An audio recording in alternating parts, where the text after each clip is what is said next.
terjadi yang kita sebut dengan penyempurnaan dan penyederhanaan. Jadi sekarang ini kalau Ibu dan Bapak mengatakan kenapa sekarang CP-nya itu banyak yang dihilangkan dan sebagainya, bukan dihilangkan, yang ada adalah sekarang disederhanakan yang esensial saja, tapi semakin mendalam. Jadi kalau misalnya di dalam elemen Pancasila, ya khusus untuk elemen Pancasila itu gradasinya sudah sangat jelas ya Ibu dan Bapak, tidak mengajarkan yang disebut dengan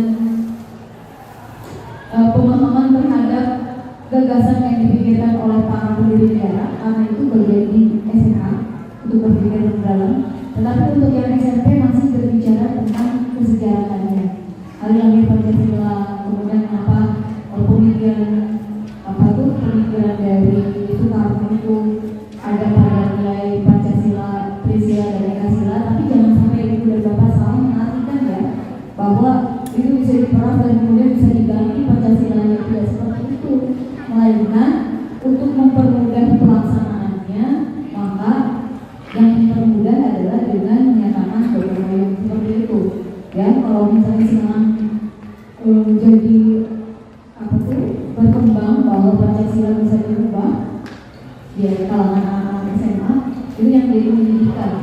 Kalau bukan seperti itu, esensi dari Pancasila menurut Insinyur Soekarno maupun Muhammad Hatta ternyata adalah pada sila yang pertama tentang ketuhanan yang maha esa, bukan gotong royong. Jadi kenapa ini sekarang semakin dikuatkan bahwa gotong royong, bukan begitu. Dalam satu pidatonya ketika Insinyur Soekarno mengatakan bahwa Pancasila itu bisa diperas menjadi Trisila dan kemudian Ekasila, dan Ekasilanya adalah gotong royong, maksudnya di situ disebutkan bahwa yang dimaksud dengan gotong royong adalah kerjasama di antara manusia sama Tuhan.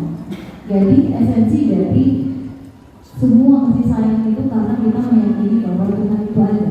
Itulah esensi dari nilai Pancasila menurut Insinyur Soekarno maupun Muhammad Hatta. Nah, kemudian banyak yang mengartikan lain. Nanti Ibu dan Bapak buku pendidikan Pancasila yang terbaru itu betul-betul sudah dikaji oleh BPIP dan mungkin boleh jadi terbitnya nanti ya sekitar bulan November Desember seperti itu, karena kemarin baru selesai. Seperti itu.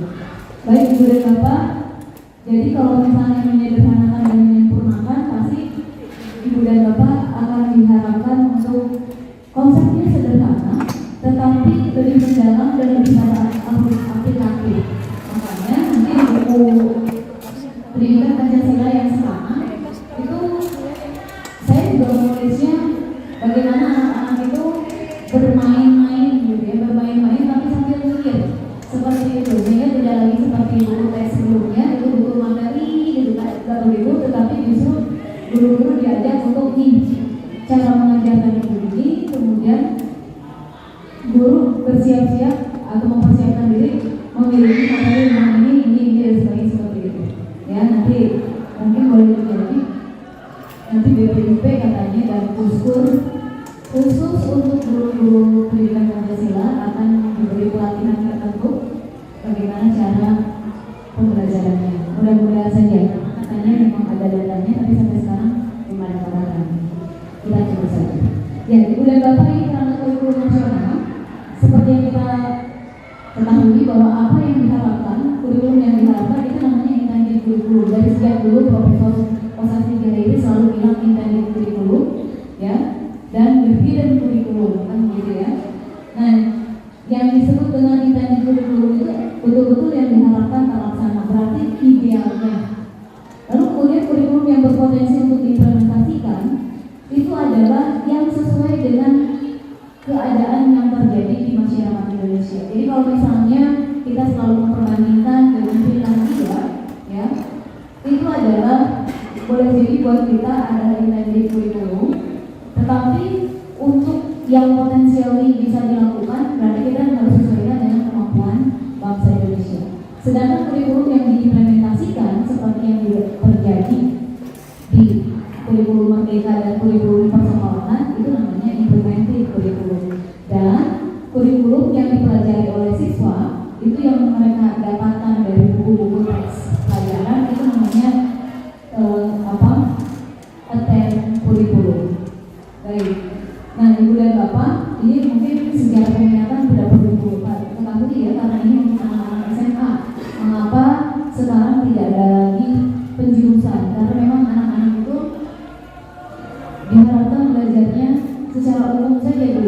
dulu berfokus pada sesuatu.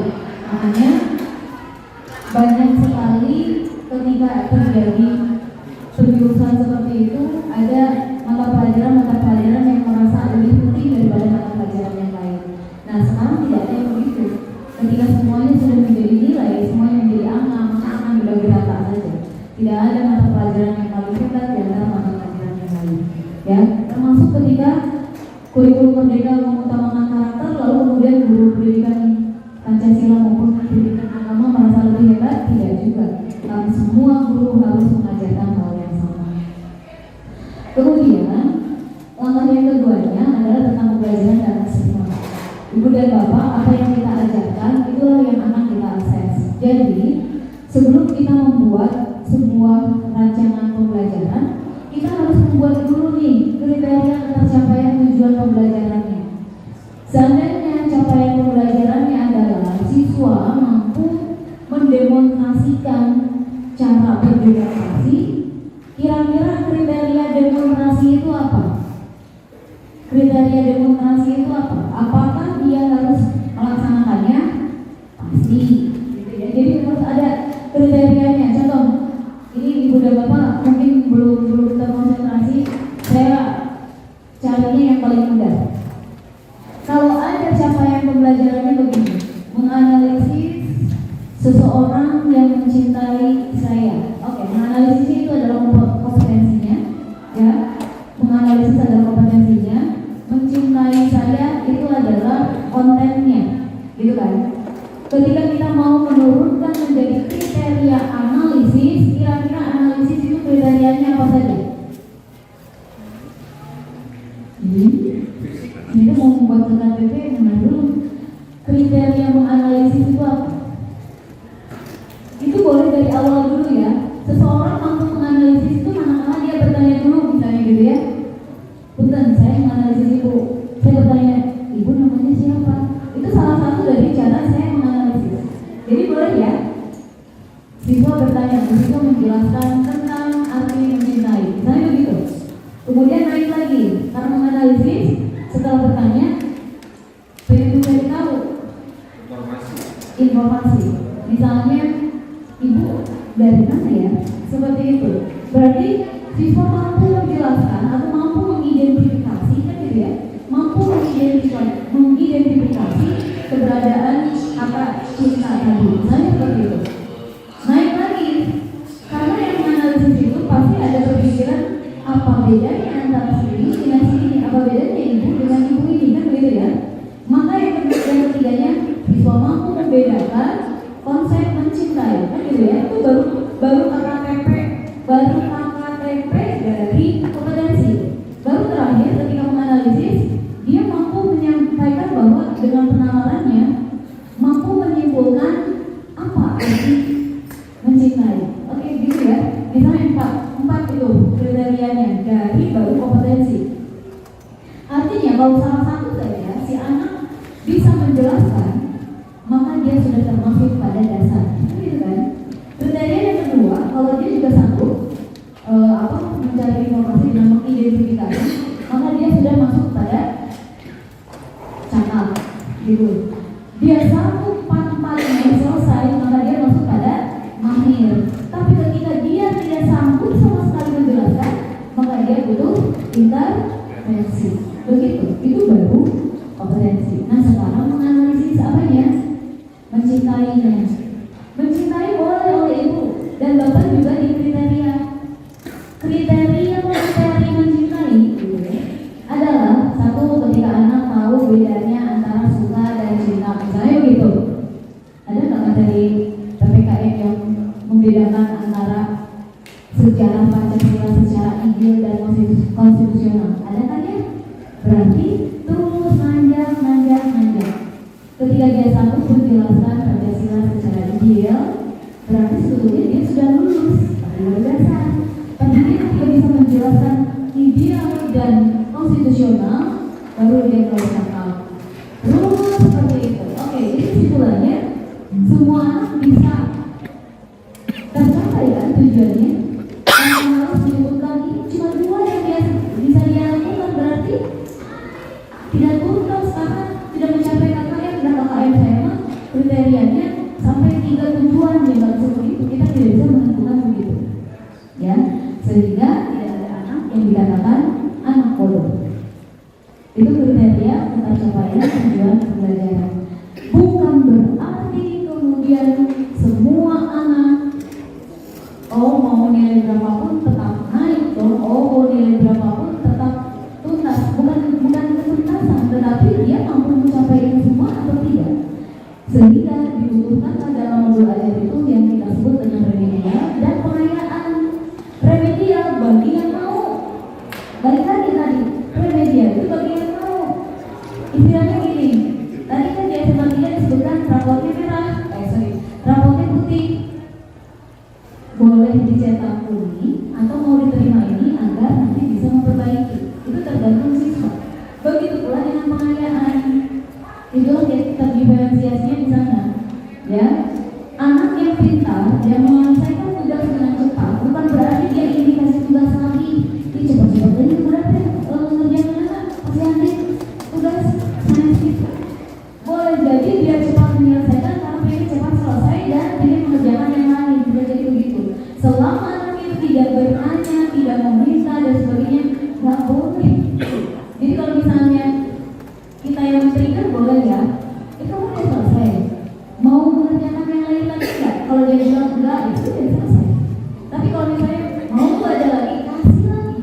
Berarti kalau nilainya banyak, ya itulah apanya? Itu adalah reward untuk dia yang mau mengerjakan lebih dari itu.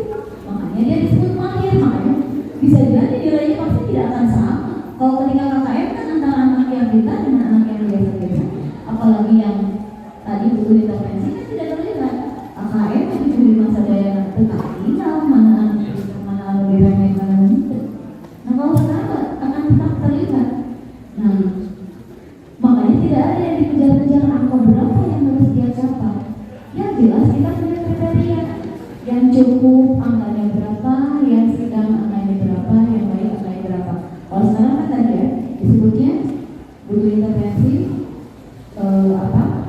dasar, cakap dan mahir atau cukup, kurang, cukup, baik dan sangat baik. Kan begitu?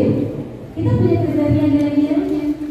Sehingga ketika misalnya kita anggap yang baik adalah yang menurut kita sudah cukup, maka yang baik dan sangat baik tidak usah kita beri bintang, sedangkan yang sedang dan yang kurang dan yang cukup kita beri bintang di apapun di raportnya dan dia boleh memperbaiki seperti itu.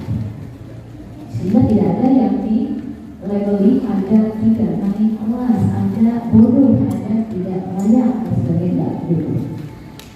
Oke, Ibu dan Bapak, ini mungkin semuanya sudah membaca, saya tidak perlu mengatakan atau perlu baca. Nah, ini pembelajaran sesuai dengan tahapan peserta didik tadi yang kita sebut dengan teaching at the right level, ya. Pada awal tahun pelajaran yang kita sebut tadi asesmen nasional, kita harus mencari tahu kesiapan belajar peserta didik, ya, dan dan hasil pencapaian sebelumnya. Misalnya melalui dialog peserta didik dan sebagainya. Artinya tidak harus asesmen itu dites tertulis ya Ibu dan Bapak, boleh dengan diskusi saja, wawancara dan sebagainya, dialog gitu ya. Tidak harus asesmen awal itu semuanya pakai psikotes, kemudian pretest dan seperti itu. Kemudian pendidik merancang untuk memilih alur tujuan pembelajaran sesuai dengan tahap perkembangan peserta didik. Ibu dan Bapak, yang perlu saya tekankan di sini, ya, yang disebut dengan tahapan atau sesuai tahapan dengan peserta didik itu, kita mengenal fase bukan mengenal kelas.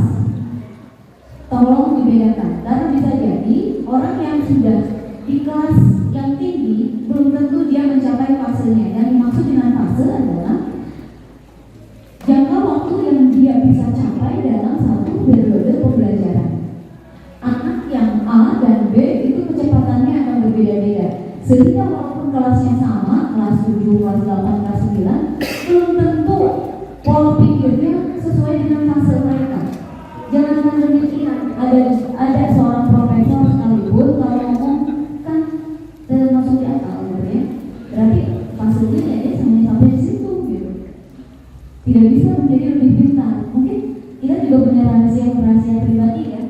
dengan guru-guru kita. Ini guru kita, ini guru enggak, ini guru kan gitu ya. Itu namanya fase, sehingga kita tidak bisa mengatakan aku udah kelas 9 itu masih begini, nggak bisa, tidak boleh. Anda itu sudah S1 kok mau pikir nggak bisa. Itulah yang kita sebut dengan fase. Tiap orang itu berbeda-beda. Oleh sebab itu, ya jangan lagi merasa tersinggung ketika ada yang diberikan fasenya semakin panjang. Apalagi SMP itu cuma satu fase, punya kesempatan dari kelas 7 sampai kelas 9 terus perbaikan. Seperti itu. Kalau di SMA memang fase E cuma satu kelas, fase F 2 kelas. Kalau sudah begitu, berarti kalau dia fase E yang belum selesai, maka ketika naik di kelas 2 dia harus tetap diajarkan fase E dulu. Bahkan yang kelas 10 di SMA 3 masih mengajarkan yang SMP dulu dengan cara matrikulasi terus semua diangkat materi-materi yang ada di SMP. Begitu. Itulah kenapa semuanya itu terbawa, yang SMP harus membawa yang SD, yang SMA harus membawa yang SMP, seperti itu. Sehingga tidak ada lagi yang miss di antara guru, yang menyalahkan guru SMP-nya, yang menyalahkan guru SD-nya, nggak begitu. Guru SMP menyalahkan guru SD-nya, namanya sudah bisa aja. Padahal memang dalam fasenya ada yang kita sebut dengan anak yang berkebutuhan khusus. Itu memang ketika dia lamban dalam membaca, dalam menulis dan sebagainya, dia semakin dia naik pun kriterianya kita gunakan yang tahapannya kecil-kecil saja. Itu naik dia kemarin bisa baca 1 kalimat, sekarang jadi 2 kalimat, ya begitu. Bukan dia tidak bisa baca sama sekali. Jadi semua guru harus tahu perubahan sekecil apapun. Itu yang disebut dengan teaching methodology. Kemudian pendidikan merancang pembelajaran yang menyenangkan. Ini yang kadang-kadang kita bingung, ya sebenarnya yang menyenangkan itu seperti apa? Anak-anak tiap hari tahu sesuatu itu? Tidak ya, tetapi bagaimana dia engaging in our kelas, apa itu terlibat langsung dalam kelas kita. Dia setiap kali bertemu kita dia bertanya, Bu, sekarang belajar apa lagi? Nah, berarti dia benar-benar berminat dengan pelajaran kita. Jadi bukan setiap kali bertemu kita ngomongnya hai guys, dan itu juga karena kita tetap harus punya harga diri. Ya, banyak guru-guru muda yang begitu. Setiap kali pas saya duduk untuk mensupervisi, halo guys, hari ini kita akan belajar sebentar. Anda itu guru, tetap gunakan bahasa Indonesia yang baik dan benar karena ini dunia pendidikan. Dunia pendidikan adalah dunia contact balance, artinya menyeimbangkan lagi. Sama dengan agama. Agama juga contact balance. Kita kalau sudah susah mengubah perilaku anak, kembalikan pada agama, kan gitu ya. Begitu pula ketika kita sudah sulit mengubah sebuah pola pikir dari seorang pendidik, balikan lagi pada mata pendidikan. Kita pendidik, walaupun segaul apapun kita pendidik, gitu. Jadi contact balance. Jadi jangan akal sekarang anak-anak harus menyenangkan setiap kali ketemu, hai guys, tetap kita harus punya ya karya. Gak mungkin kalau misalnya tapi kebayang kalau saya tapi gak apa-apa kita gaul, tapi gaulnya tetap sopan sehingga anak-anak menganggap oh iya standar seorang guru ini tetap ada. Mungkin kalau kemarin di SMP 7 saya mengajarkan tentang performa guru ya, sekarang nggak saya. Ya, lanjut. Jadi performanya seperti apa? Apakah ibu dan bapak pernah kesulitan, ya, tentang anak yang mengerjakan tugas yang harusnya sudah dikuasai oleh dia? Mengapa hal tersebut terjadi?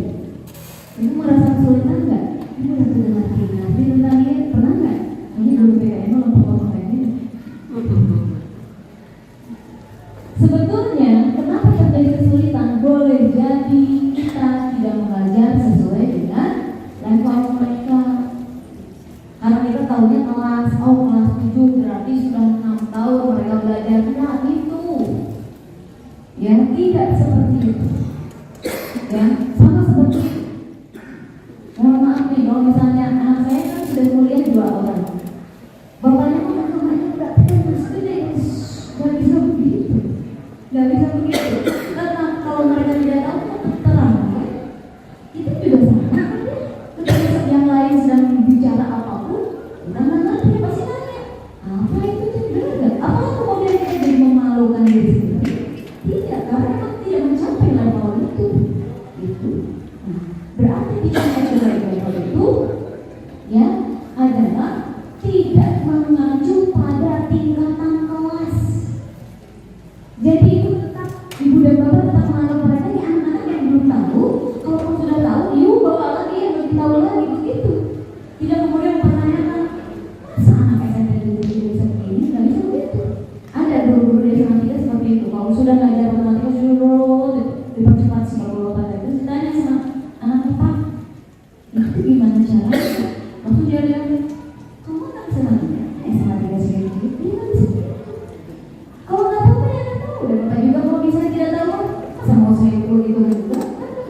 sudah aman, saya yakin mereka juga akan berpikir 2 kali untuk nonton gitu, seperti itu.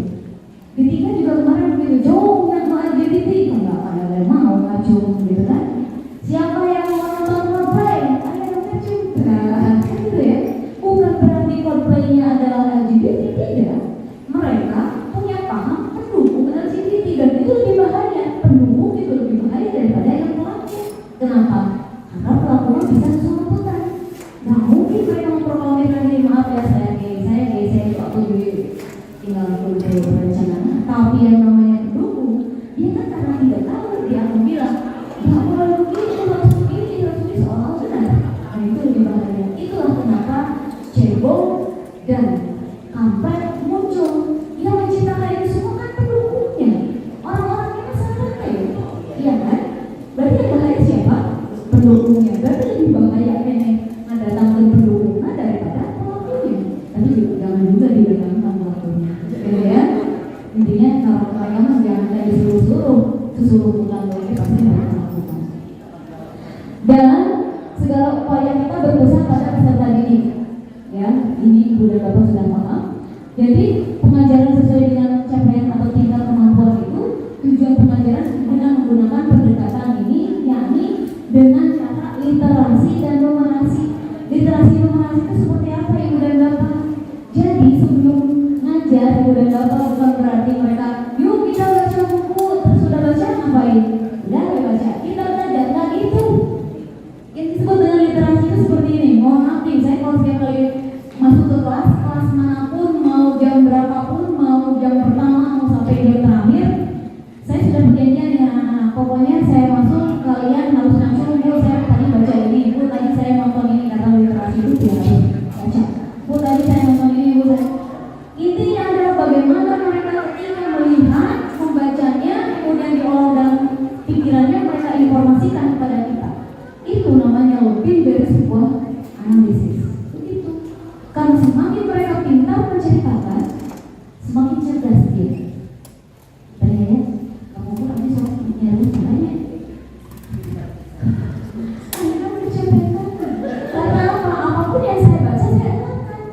Nah, akhirnya kata anak-anak begini, bu, saya baca yang akan diulangankan nanti setelah ibu ada ulangan apa nak? Ulangan biologi, sok ceritakan. Kan akhirnya semuanya mendengarkan di pelajaran PPKN, mereka mendengarkan biologi. Akhirnya itu konsepnya begini dan sebagainya, saling menanggapi. Beres aman. Saya sekarang yang tanya. Akhirnya kita ikutan belajar dengan dia, kemudian bertanya tentang sesuatu yang kita tidak ketahui. Ya karena kita kan tidak bukan sedang tahu. Akhirnya saya tanya. Tadi disebutkan tentang pre-embryonic. Itu tahap seperti apa? Kan begitu kan? Saya memang ingin tahu. Yang kedua saya jadi ikutan belajar. Oh gitu, saya bukan semuanya. Akhirnya apa? Setiap kali saya masuk, ngacung. Sekarang saya mau ulangan tentang ini, mau remedial dulu, mau mengungkapkan apa yang saya baca. Ayo boleh. Kesimpulannya, literasi dan numerasi di situ muncul. Apa numerasinya? Kita mampu memperhitungkan ini bisa apakah membantu saya atau tidak, karena numerasi itu bukan sekedar angka ya. Nanti kalau angka nanti dikaitkan dengan angka mudah. PPKN itu paling banyak kalau angkanya. Contoh, saya pernah mencontohkan apa? Misalnya, aku ngantuk udah biasa bu, it's normal. Ya, misalnya surat peringatan pertama, surat peringatan kedua, surat peringatan ketiga dari DPR kepada Presiden yang melakukan penyelewengan. Itu kan ada waktunya. Maka ketika kita hitung itu jadi numerasi. Betul? Atau misalnya penghitungan melalui pemilu dulu perwakilan berbintang, sekarang distrik itu 1/1000, misalnya seperti itu. Ayo hitung. Kan bisa. Kata siapa mereka tidak numerasi? Numerasi pasal 26 isinya nomor saya itu bukan numerasi. Sama sekali bukan numerasi. Pasal 26 ditambah pasal 34 menjadi pasal berapa? Kaya intinya mana pasal? Gak ada. Seperti itu, tapi kita mampu memperhitungkan. Contoh, perhitungan yang kemarin, yakni tentang bagaimana menganalisis Undang-Undang Dasar kembali tentang amandemen, tapi nanti di tahun 2020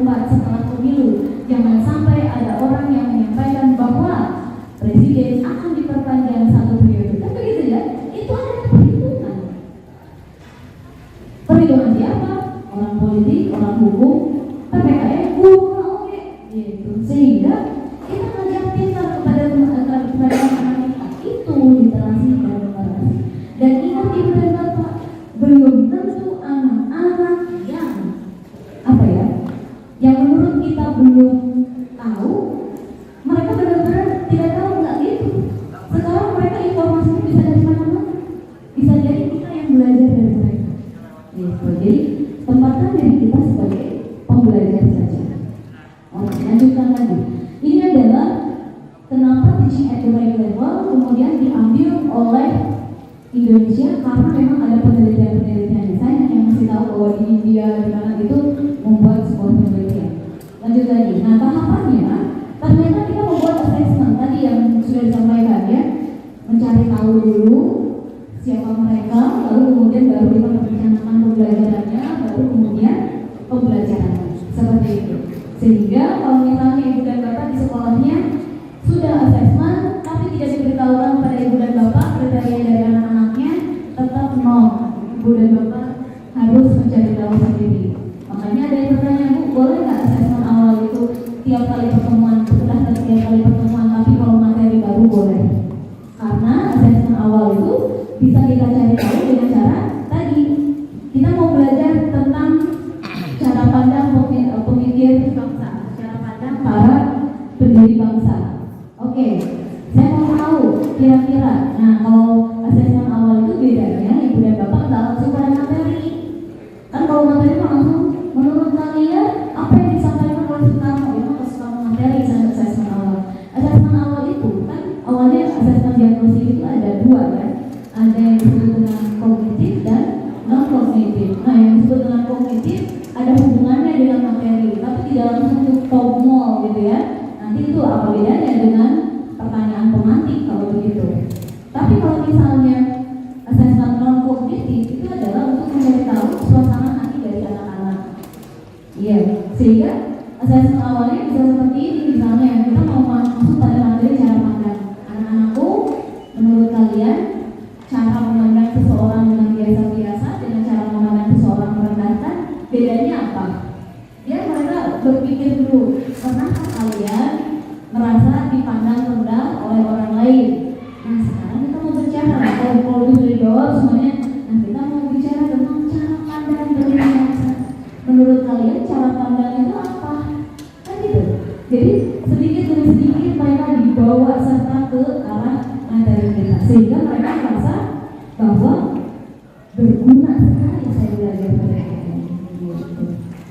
Salah satu contohnya misalnya anak-anak SMP itu sangat suka sekali dengan isu-isu yang sedang berkembang tentang pacaran, tentang LGBT, tentang apalagi K-pop, drakor dan sebagainya.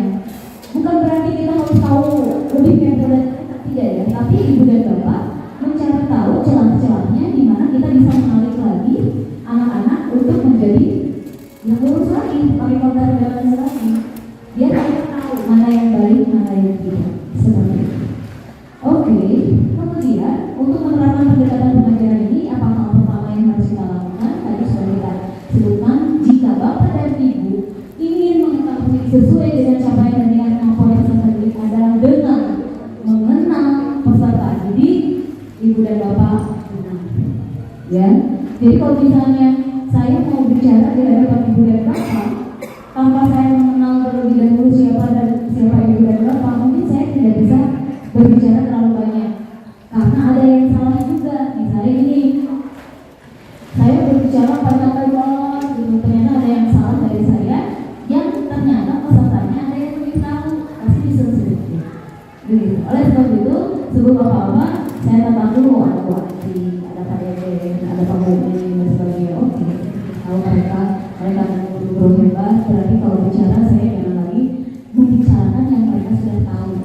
Yang lagi membicarakan yang sudah tahu dulu, kita cari cara yang belum diketahui. Kalau sudah tahu, lewat. Ya.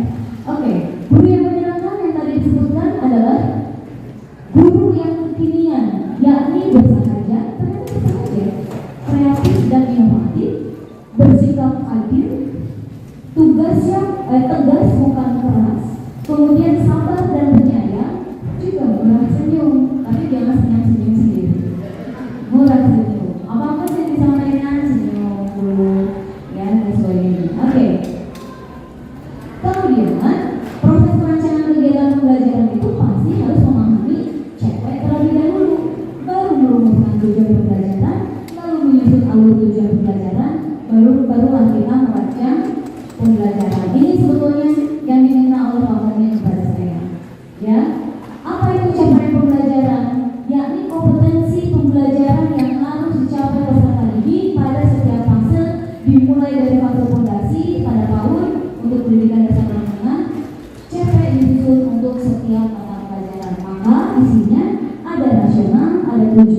karakteristik, ada capaian pembelajaran setiap fase. Ibu dan Bapak, rasionalnya adalah rasional mengapa pendidikan Pancasila ini ada begitu. Maka dia akan dijelaskan terlebih dahulu Pancasila itu sebagai apa, kemudian kenapa butuh pendidikan Pancasila. Begitu, itu namanya rasional. Kemudian tujuannya sudah jelas ya, semua sudah pada tahu, to be a good and smart citizen. Ya, kemudian karakteristiknya seperti apa? Karakteristik dari pendidikan Pancasila itu coherence, tenang, sikap dan perilaku. Bukan masalah materi kita mah, nggak ada materi Pak.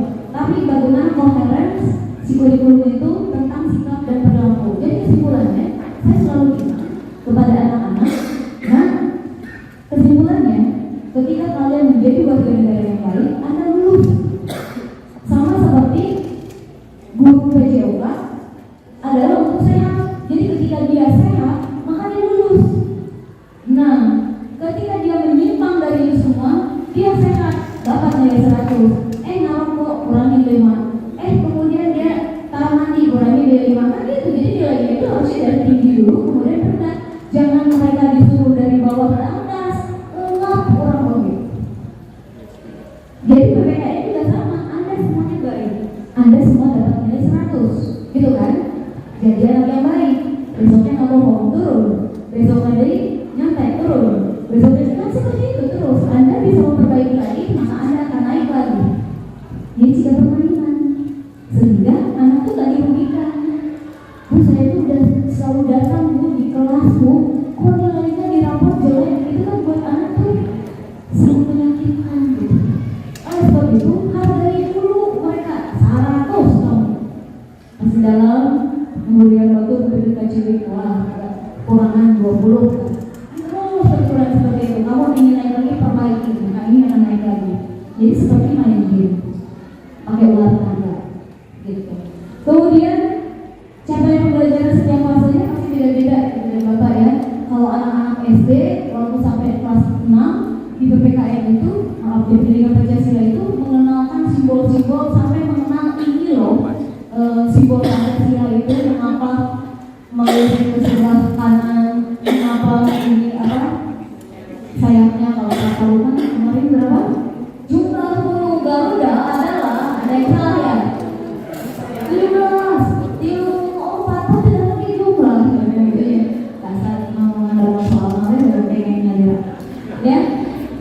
Karena itu dibicarakan dulu, jadi kami itu lihat misalnya, coba mau milih rame, tapi sok aja melanjutkan. Kemarin sudah sampai di sana. Bagus. Maaf ya kalau yang hari ini tidak ada ramean, akan serius ya. Baik, jadi setiap fase beda-beda. Nah, fase SMP tadi apa? Tadi yang saya sampaikan konsep-konsep, tapi konsep yang ringan. Nanti masuk ke F, udah mulai mikir. Masuk ke F, langsung aplikatif. Bagaimana menjadi warga negara dan ketika dia mampu melaksanakan hak dan kewajibannya yang benar, Anda lulus. Semakin naik terus, seperti itu namanya fase. Kemudian tujuan pembelajaran itu minimal ada 2 konsep utama. Ada kompetensi, ada lingkungan materi atau yang kita sebut tadi konten. Sudah ya, sudah Bapak sudah paham ya. Menganalisis itu konten kompetensinya, mencintai itu adalah konsepnya atau kontennya atau lingkungan materinya. Oke, kita lanjut lagi. Nah ini biasanya konsep kompetensi itu kita menggunakan taksonomi Bloom. Semuanya sudah semangat tahu, mulai dari level 1 sampai level 6 sudah sangat tahu mengingat, memahami, mengaplikasi, menganalisis, mengevaluasi dan menciptakan. Tapi sekarang ada lagi yang kedua, Ibu dan Bapak. Kita mengenal ada pemahaman atau understanding dari think dan begin. Ini yang think dan begin ini yang kemudian digunakan oleh kurikulum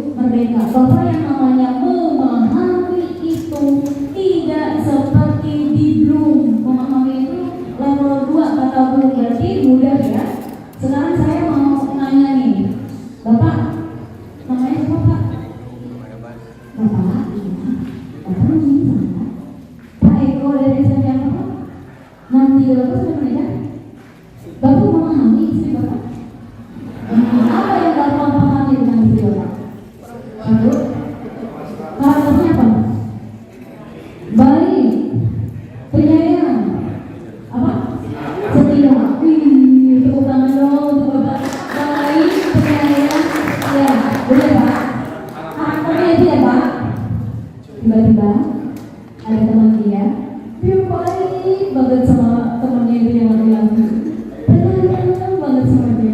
Terus dia coba-coba ternyata setia, Bapak mana? Berarti Bapak belum paham sih katanya.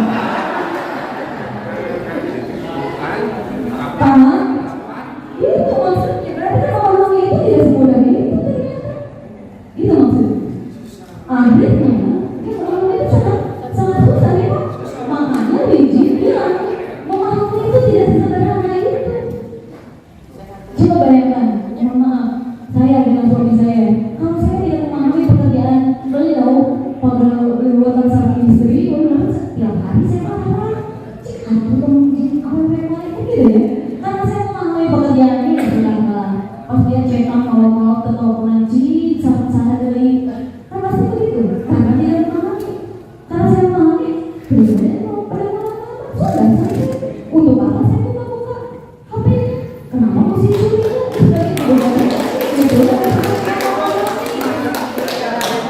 Tapi ketika memahami itu adalah hak sebenarnya apakah boleh suami saya dibagi?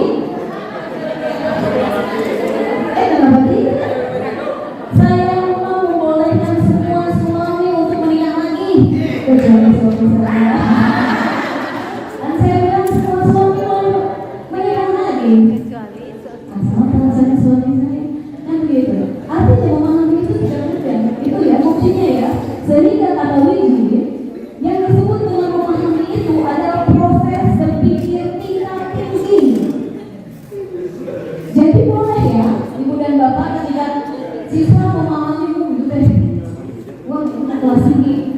Makanya diturunkan oleh kita menjelaskan, menginterpretasi, mengaplikasi, perspektif, empati, pengenalan diri atau refleksi itu harus dipahami. Makanya ketika istri Bapak berbalik-balik pada laki-laki yang lain, oh karena karakternya begitu santai, karena cemburu dengan kamu. Tidak susah, berarti saya paham. Ya, ini berempati, menaruh diri di posisi orang lain. Saya posisikan dia kalau dia ketemu dengan mantan pacarnya masih kegeeran dan mengingat lagi masa lalu gitu ya. Akhirnya ya sudahlah, gitu ya, biasa. Baik, gak apa-apa Pak, yang penting kita sekarang memahami mengapa di kurikulum merdeka ketika memahami itu justru malah itulah berpikir tingkat tinggi.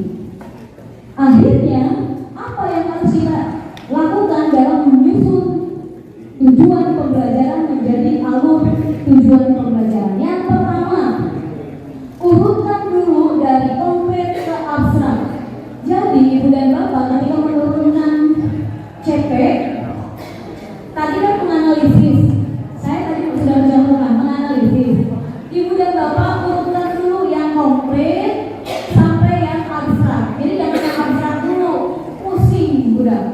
Sehingga materi pun sama. Kalau menurut Bapak dan Ibu Pancasila lebih abstrak daripada Undang-Undang Dasar, itu boleh Undang-Undang Dasar dulu, boleh NKRI dulu, baru Bhinneka Tunggal Ika, baru Pancasila terakhir. Itu boleh. Kalau menurut Ibu dan Bapak yang abstrak itu justru Pancasila, atau misalnya yang abstrak itu Bhinneka Tunggal Ika, nanti itu terakhir, yang lain baru diurutkan. Itu cara menyusun tujuan pembelajaran menjadi alur tujuan pembelajaran. Artinya Ibu dan Bapak harus melihat karakteristik dari sekolah maupun siswanya. Berarti ATP tiap sekolah pasti beda ya? Beda dong, nggak bisa bohong. Ya, tapi boleh memodifikasi. Kemudian pengurusan deduktif, yaitu metode pengurusan dari konten bersifat umum ke konten yang spesifik. Jadi umum dulu, baru spesifik terus. Jangan spesifik terus ke umum. Deduktif boleh sih. Bagaimana cara berpikir anak-anak dulu, ya? Cuma kalau misalnya tidak memungkinkan, ya dari dulu deh kita berbicara terus apa itu cinta. Nanti mulai semakin spesifik yang disebut dengan cintailah orang yang kamu cintai. Nah itu semakin spesifik lagi, berarti hanya kepada seseorang. Kemudian pengurutan dari mudah ke yang lebih sulit, itu harus diurutkan. Yang mudah dulu yang diajarkan,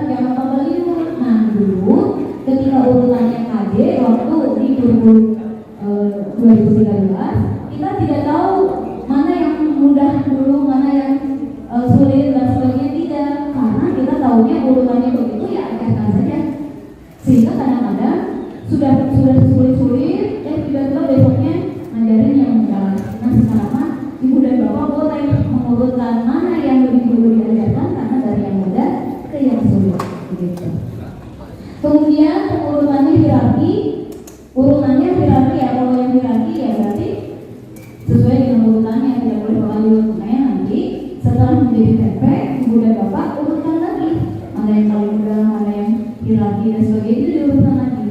Ya, boleh nggak misalnya TP yang pertama adalah UUD, kemudian TP yang keduanya dari NKRI, TP yang ketiganya Pancasila, TP yang keempatnya NKRI, atau mungkin boleh jadi UUD, NKRI, satu, kemudian Pancasila, kemudian Bhinneka Tunggal Ika, boleh.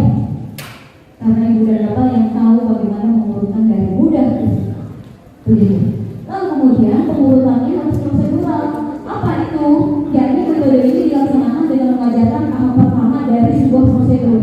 Jadi kalau misalnya ibu dan bapak ingin mengajarkan kepada anak tentang sejarahnya, sejarah Pancasila, menurut ibu dan bapak lebih penting mengajarkan dulu situasi sosiologis masyarakatnya, baru diambil nilainya menjadi Pancasila, kemudian jadi UUD, kemudian jadi NKRI dan Bhinneka, atau dibalik, kita ajarkan dulu Pancasilanya, baru kita mengurut perilakunya.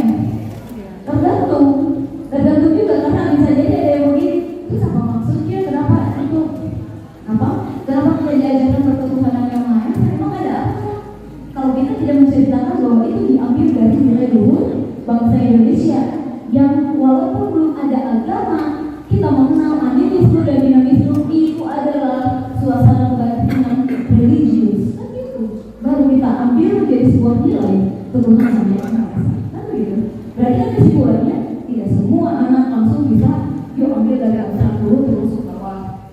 Bisa jadi dari bawah dulu naik ke atas. Kan seperti itu. Itu yang kita sebut dengan pengurutan prosedural. Lalu kemudian ada yang disebut dengan scaffolding. Sering kan ibu dan bapak mendengar istilah scaffolding, ini scaffolding lagi.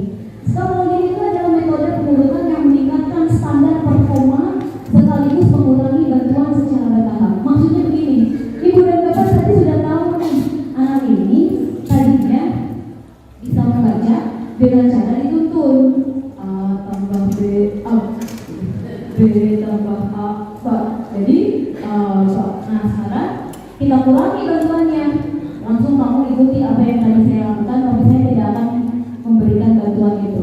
Bisa nggak? Nah itu namanya scaffolding. Terus mengurangi bantuan sedikit demi sedikit. Yang tadinya disuapi sekarang cari sendiri makanannya. Yang tadinya diberi langsung ikannya sekarang nih ayo mangga, pelarian upana, pelarian seperti itu. Tapi sebelumnya contohkan dulu. Makanya saya walaupun ngajar di kelas 12 tentang menganalisis pelanggaran hak asasi manusia, tetap saya berikan satu contoh. Ini pasalnya pasal-pasal besar cari oleh kalian pelanggaran yang sering terjadi di masyarakat Indonesia. Contoh, saya ambil salah satu contohnya pasal 28F. Banyak orang yang mencari berita dengan berbagai saluran, akhirnya salah apa? Gitu kan? Kita beri dulu contoh, jangan langsung tangan pasti kembali, maka berikan pertolongan luar biasa. Nah kalau mereka sudah tahu, ketika kita memberikan lagi tugas yang sama, hampir sama persis, kita katakan contohnya seperti yang kemarin, kan itu kita nggak lagi memberikan lagi bantuan, terus dikurangi itulah scaffolding. Ya terus naik sesuai dengan fase yang terjadi pada diri anak kita. Nah ini ibu dan bapak penyusunan TP dan APP. Sudah tahu ini. Analisis CP-nya, kemudian pengembangan fasenya, lalu pengembangan tujuan pembelajarannya, pengembangan alur tujuan pembelajarannya. Setelah tujuan pembelajaran selesai disusun, maka disusun alur tujuan pembelajaran, kemudian mengembangkan modul ajar. Bapak dan Ibu, pengembangan modul ajar itu ada 3 komponen. Ini yang paling sederhana saja, karena di postur itu mengajarkan sederhana saja, biar tidak kopas. Ya ini cukup 3, ada tujuan pembelajarannya, ada langkah pembelajarannya, ada assessment. Tapi umpamanya sudah dapat yang bareng, nih, ya ini salah satu program APP-nya ya ibu dan bapak. Jadi dari CP, ini mohon maaf nih, contohnya nanti ibu dan bapak boleh membuat praktiknya. Misalnya di CP Pancasila, peserta didik mampu menganalisis cara pandang para pendiri negara dan sebagainya oleh ibu dan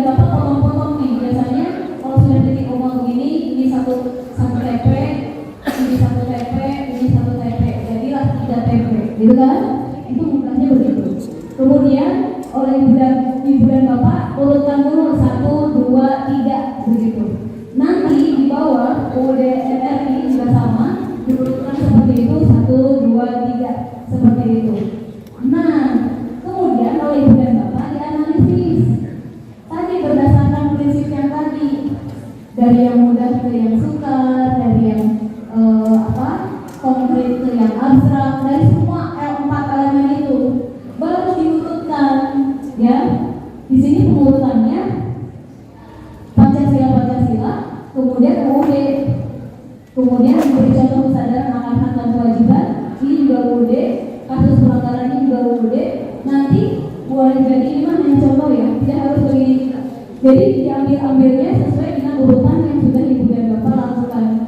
Mana yang kemudian lebih mudah diajarkan terlebih dahulu. Begitu. Jadi keluarkan dulu dari CP-nya menjadi TP, nanti urutkan oleh ibu dan bapak dari yang mudah ke yang sulit, dari yang konkret ke yang abstrak, berurutan prosedur dan sebagainya seperti itu. Scaffolding baru diurutkan menjadi alur lintas elemen atau yang kita sebut dengan alur tujuan pembelajaran. Nah, ini ilustrasinya. Awal fasenya tujuan belajar 1 sampai terakhir menjadi akhir fase. Ini ibu dan bapak contoh modul ajarnya. Misalnya di fase D, Bhinneka Tunggal Ika, dimensi profil pelajar Pancasilanya siapa yang menentukan? Ibu dan bapak juga ya. Jadi kita ingin menilai apanya dari Bhinneka Tunggal Ika. Misalnya diambil bergotong royongnya, maka tujuan pembelajarannya tinggal dikutip dari TP per fase, lalu kemudian langkah pembelajarannya peserta didik melakukan apa, interaksi peserta didik dengan peserta didik dengan pendidik, peserta didik dengan sumber pembelajarannya, kemudian alokasi waktu per langkah dalam pembelajaran, metode penggunaan media pembelajaran menghasilkan produk, ya, kemudian masukkan materinya. Ini bedanya dengan RPP. Kalau modul ajar itu ada materi yang diinsersi ke dalam langkah-langkah pembelajaran. Kalau dulu kan langkah-langkah materi di lampiran, gitu kan. Sekarang mah biar ibu dan bapak mudah sesuai dengan aturan yang sedang kita buat. Misalnya siswa menganalisis sebuah videonya melalui link ini, masukkan, insersikan. Kemudian siswa membuat analisis videonya dalam kolom berikut, berikan kolom, sehingga ibu dan bapak tidak pusing, tidak lupa dengan apa yang akan ibu bapak lakukan, walaupun tidak selalu kita sambil baca modul ajar kita ya, sambil belajar enggak, tapi kan urutannya kalau kita yang buat pasti masih ingat. Setelah itu guru misalnya menjelaskan tentang tugas yang diberikan tadi dengan mengkaitkannya dengan materi ajar, lalu kita mengajar materi yang diajarkannya adalah tentang ini, masukkan lagi, insersikan lagi si materinya, begitu. Nah, akhirnya tersurat sub elemen profil pada waktu ya. Sebelum tadi Pak, tersurat sub elemen profil pada Pancasila sesuai dengan dimensinya, kemudian ada refleksi dan asesmennya diharapkan formatif. Nah, ini intinya pada langkah pembelajaran adalah memperhatikan tetap kesiapan atau readiness, membuat anak-anak tertarik atau minat, penugasannya disesuaikan dengan yang mereka sukai atau yang kita sebut dengan profil. Jadi gini, soalnya tetap sama, tapi mereka boleh mengerjakan sesuai dengan yang mereka sukai. Itu berdiferensiasinya di sana. Analisislah tentang perilaku warga negara yang baik. Ketika disebut analisis perilaku warga negara yang baik, jangan dikunci dengan begini, buat dalam penerapan kan ini pusing kan. Ketika yang penting intinya adalah mereka menganalisis perilaku. Mau ditulis, mau diomongin, mau digambar, mau dijadikan lagu, mau dijadikan puisi, terserah mereka. Yang penting intinya adalah analisis perilaku. Nah, itu yang kita sebut dengan dimensi profil diferensiasi. Nah, bagaimana cara menilainya? Itu sangat mudah. Pakai rubrik-rubriknya kan tadi pertanyaannya apa? Analisis perilaku. Ketika perilakunya muncul semua, selesai nilainya 100. Balik ke mengatur, balik ke cari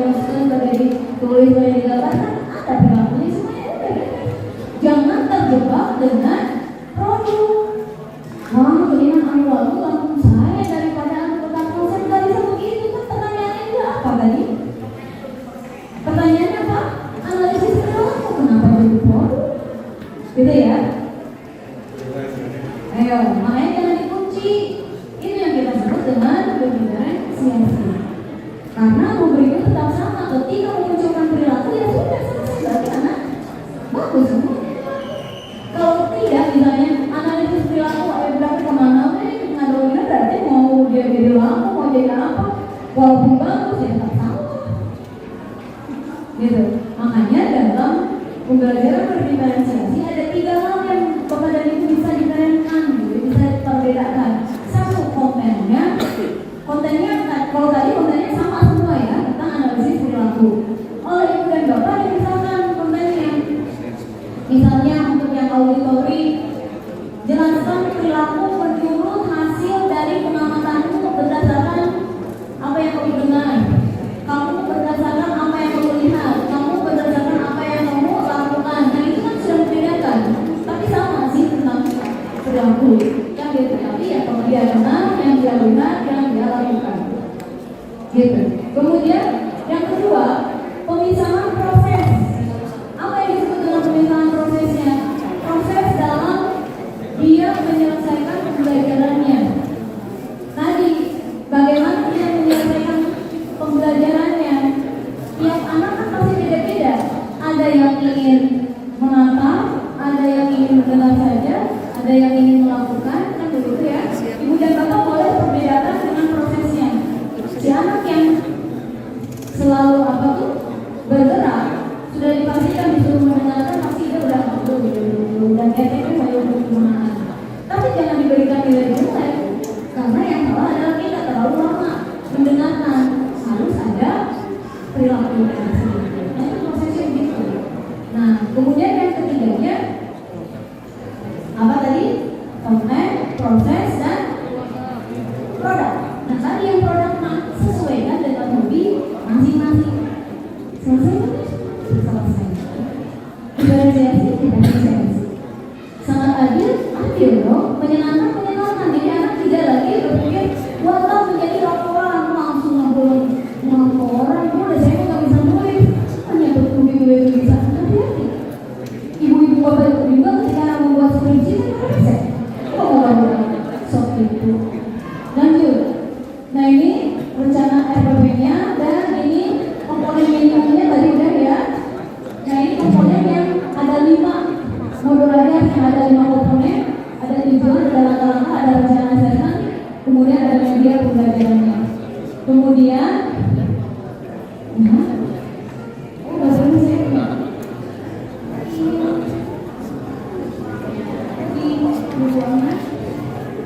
ya, jadi kita oke kan jadi oke.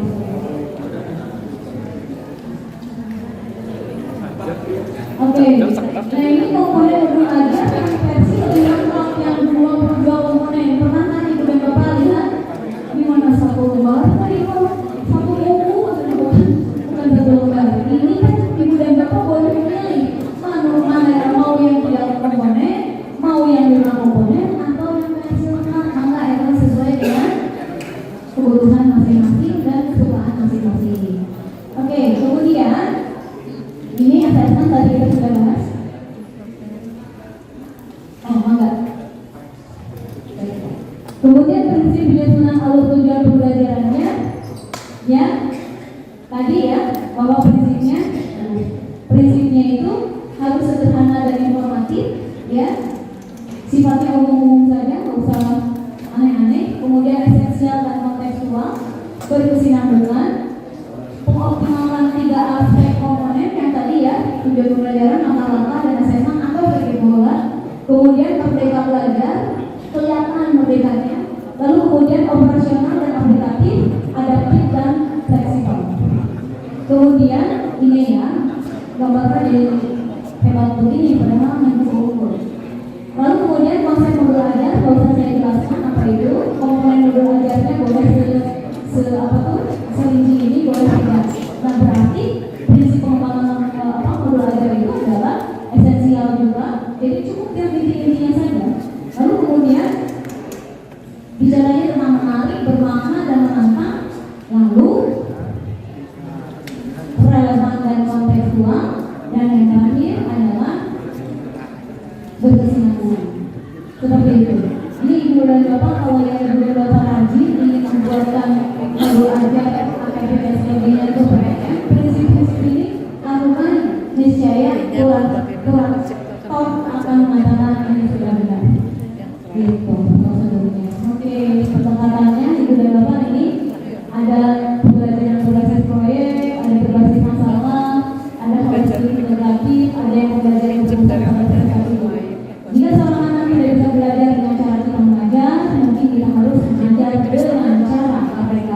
belajar sendiri. Ya, nah ini ibu dan bapak model-model pembelajaran PPKN ya bisa dengan kebiasaan, keteladanan, penciptaan suasana lingkungan, mengelola konflik, kajian konstitusional, mengklarifikasi nilai, bermain peran atau simulasi, pembelajaran berbasis budaya, kajian karakter tokohan, refleksi nilai Pancasila, diskusi bersama publik, partisipasi dalam asosiasi, banyak banget ya. Iya, banyak banget. Jadi sebenarnya tidak hanya konflik dan perubahan sikap. Oke. Seseorang yang melakukan kesalahan dan tidak memperjuangkannya telah melakukan satu kesalahan lagi, katakan kursi. Oke, terima kasih Bapak. Saya bertanya, yang mau bertanya pilih pasangan. Terima kasih pada Pak Sudai yang sudah berbicara pemaparannya. Dan mungkin nanti seperti biasa Pak Mami akan buka slide PowerPoint-nya untuk lebih menguatkan dan mengingatkan kita pada materi-materi yang sudah disampaikan. Yang jelas saya sebagai pembuat acara mungkin tidak akan menyampaikan hal poin-poin yang pasti kita di Kota Bandung itu dalam IKM di tahun yang kedua itu kita sudah masuk kepada pilihan dari mandiri berubah untuk kelas 7 dan 8 buat tingkatan atau 2 tahun perjalanan sudah kita laksanakan. Tinggal kelas 9 kecuali yang melewati atau sekolah penggerak itu sudah masuk kelas 9 untuk IKM-nya.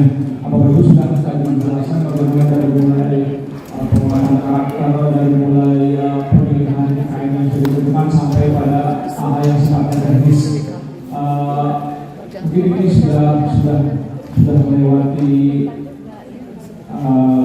taktis ya, dan itu manusiawi kami sudah memahami kalau bapak ibu juga mengantuk yang mulai. Kalau kami bapak-bapak sudah tadi terlewat sudah 2 kali ya, tadi Jumatan ngantuk sekarang sudah makan dan juga menuju siang, dan itulah yang terjadi. Topik yang saya lagi ya, kita mungkin mohon maaf karena waktu itu sekitar sebelum kita pelajari mungkin ada yang mau bertanya. Mohon maaf kalau saya mungkin kesempatan ini menyampaikan bukan pematangan model kembali. Seperti ini untuk dari ini sebetulnya sudah lama dan biasa dipergunakan, tapi kita lebih memfokuskan lagi, mempreskan lagi. Kalau misalkan saya nanti melemparkan ini melepaskan dalam genggaman, tolong Bapak Ibu itu tepuk 1 kali. Bisa kita mulai? 1, 2, 3. Nah, kalau misalkan saya bikin gerakan yang seperti melempar, tapi ini yang tidak lepas, Bapak Ibu fokus untuk tidak tepuk tangan. Ya, bisa mulai ya? 1, 2, 3. Nah. Ayo, tangan bikin tahu pertanyaan saja. Gak apa-apa ya?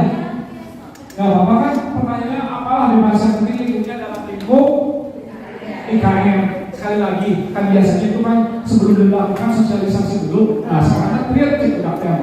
Ya, mulai. 1, 2, 3.